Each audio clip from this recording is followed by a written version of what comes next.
Hi everyone, Boothany Leg Tano here, the internet's blackest movie nerd. Today we reviewing, what's it, is it I Am Music or is it just music? Music by Playboi Carti. This is the third, is it, gotta Google it, third studio album from rapper, songwriter, all around mystery, Playboi Carti. People have been waiting for this album for about 5 years. I don't think albums take that long to make, but apparently they do. I like the music. I wouldn't say I was a diehard fan or I really ever was, but I thought the album was fine. Not worth the 5 year wait, but I thought it was fine overall. People are overreacting on both sides. People are saying it's album of the year. It's March. I like that it's a different sound for Cardi.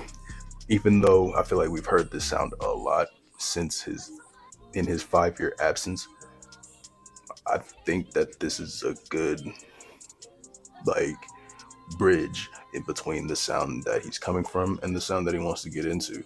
It seems to be more grand than the other things or other acts that kind of go with this sound. It's bigger, it's bolder, it's kind of brighter. If and all of the other sounds are black, this album is more like really dark gray, but like a bright gray, like a Nike tracksuit gray. One thing I don't like about this sound though is that a lot of the songs start to sound the same.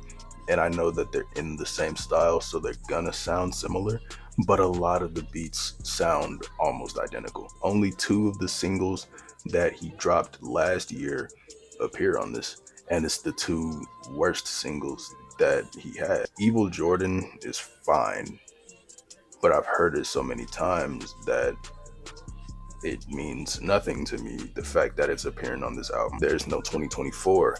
There's no You're the Moon. You're the Moon is my favorite. Backrooms is gone. Ketamine is gone. They don't appear at all. And that's just a little disappointing. I feel like Cardi's team just couldn't figure out what songs to put on this thing and what songs to not put on this thing, and that just added to how bloated this thing feels. 30 songs is crazy, especially for an album that you dropped not only 6.5 hours after your initial release date, but now it's in the morning when I wake up. I'm tired. I'm not listening to a 30-song album as soon as I wake up. I did, but I'm not gonna do it all the time. Like the beginning song, that intro song, filler. Didn't need it. The intro song should have been crushed. That background like vocal sample, oh my god, I've never heard Cardi on anything like that before. It's a really dope song. Feels like a big introduction to this new sound and this new character that he's trying to portray on this thing is dope. It fits with a lot of other songs like Backrooms.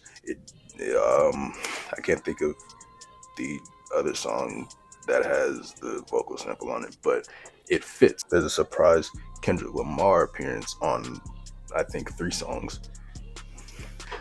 His background like vocals and ad libs on the song Mojo Jojo. It's fun.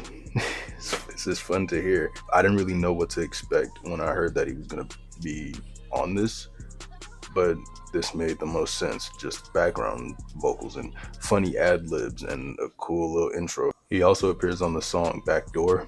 Backdoor might be my favorite song on the album. Not because Kendrick's on it. I am a Glazer, but that's not why I like this song. On the song Good Credit is definitely where he shines though. It kind of reminds me of that cowboy, what is it called? Compton Cowboy era Future on the song Charge Them Hoes a Fee. That is a hilarious title. I don't think it's bad, but his vocals are really quiet and I couldn't hear what he was saying in the beginning. The opening line on Twin Trim, hilarious. And he just flows over these beats really nicely. It almost sounds like these songs that Uzi's on were made for Uzi, but then he just kind of gave them to Carti for this album. They sound like Lil Uzi beats. And the song, and that same song, Twin Trim, Cardi isn't on that song at all.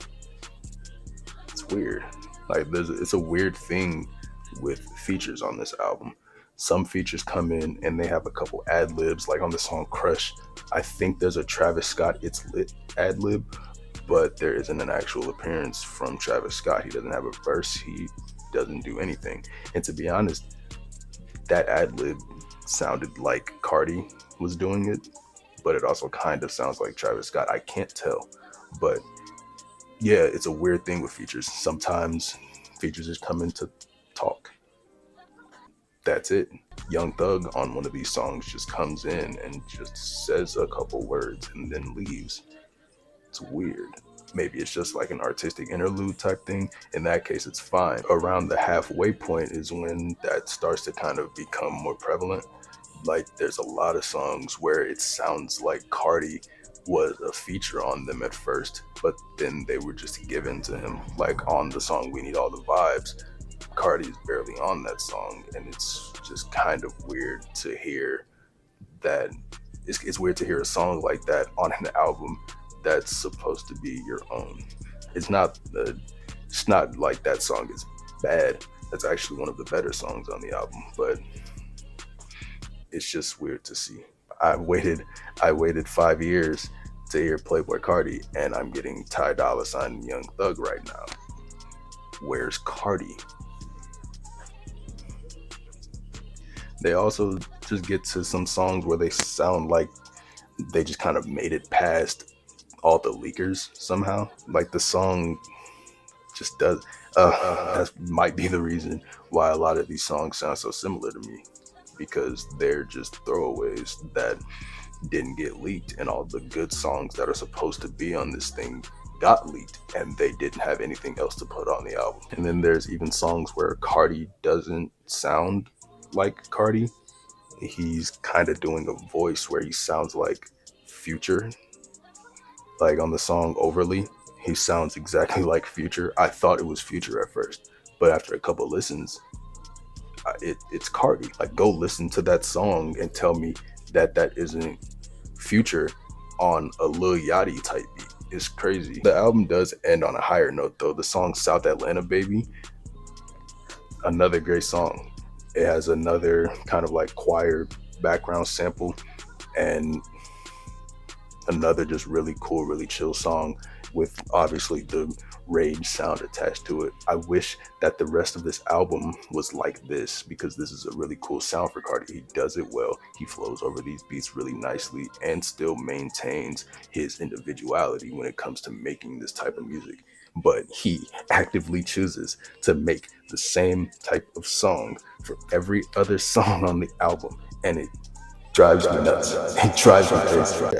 I think that we can all agree that this album was not worth 5 years of waiting, 5 years of silence, 5 years of lies, 5 years of false truths, 5 years of nothing. Is it bad?